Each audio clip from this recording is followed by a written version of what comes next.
Diddy's legal situation just took a turn for the worse, and things are getting messy. In a surprising twist, his lawyer, who's been by his side for months, decided to step away from the case right in the middle of everything. Apparently, they've lost confidence in both the case and Diddy. But that's not all.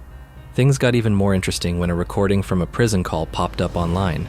In it, someone who sounds like Diddy is heard telling one of his sons to get rid of all the pizza boxes. Well, it seems like Diddy's advice didn't hold up, because now everything's coming out.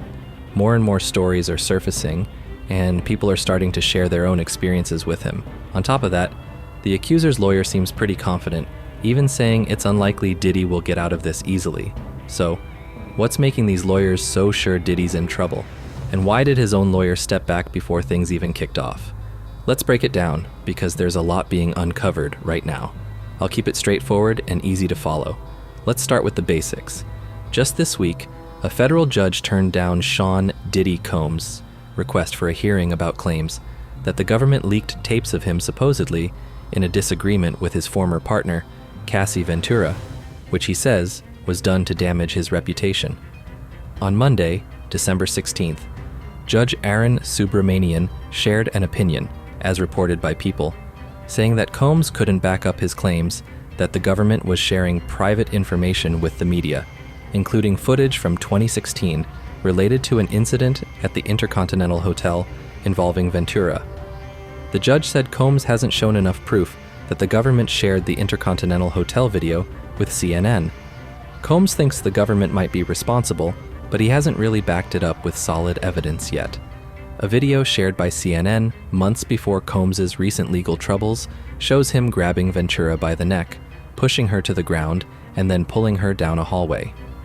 Combs' team said the Department of Homeland Security, which searched his properties earlier this year, might have leaked the video to hurt his reputation. In documents reviewed by People, his defense claimed that DHS has been trying to make him look bad for months by sharing confidential materials, which could make it harder for him to get a fair trial. The filing says the leaks have led to a lot of biased and over-the-top media coverage in Combs' situation. The prosecution pushed back on those claims, saying in a letter to the court that they didn't have the video until it was shown on CNN. In his decision, Subramanian made it clear that the court will only focus on the evidence brought forward during the trial when Combs takes the stand in May 2025. He also stressed that media reports won't influence the outcome in any way.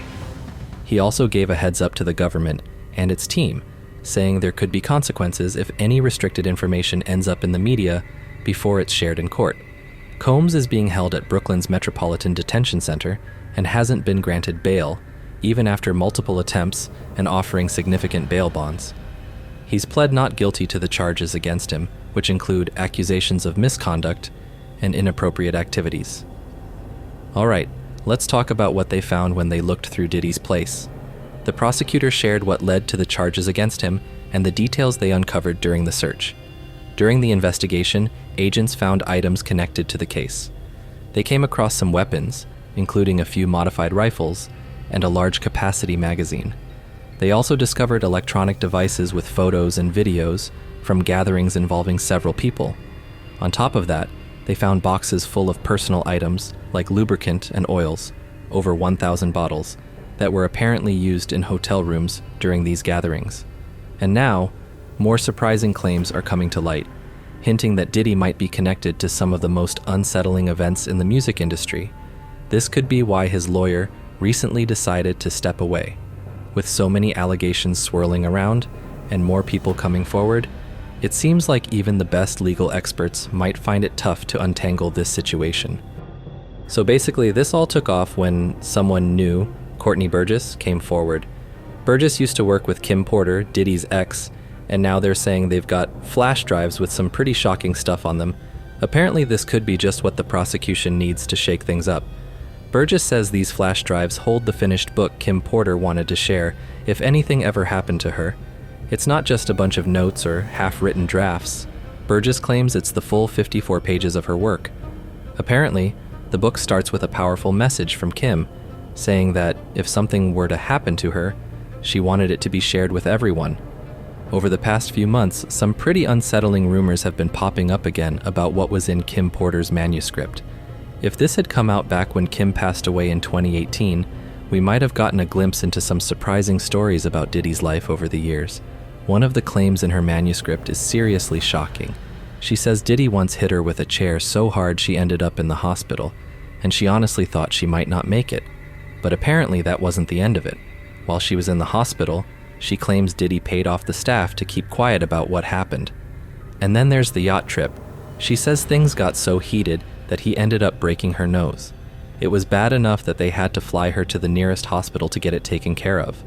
On top of all that, she says he tried to control her life completely, from wiring her home and tapping her phone to hiring people to keep tabs on her.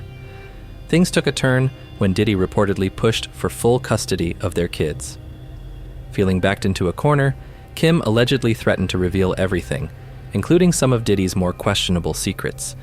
The manuscript also shared claims about Diddy being controlling and pushing Kim into situations that left her feeling emotionally drained.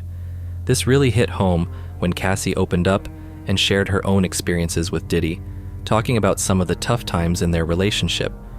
Her story shed light on emotional challenges that make you wonder what others in his life might have faced. It's not hard to imagine that Kim may have dealt with something similar, considering the complexities of high-profile relationships. But the part that really stands out?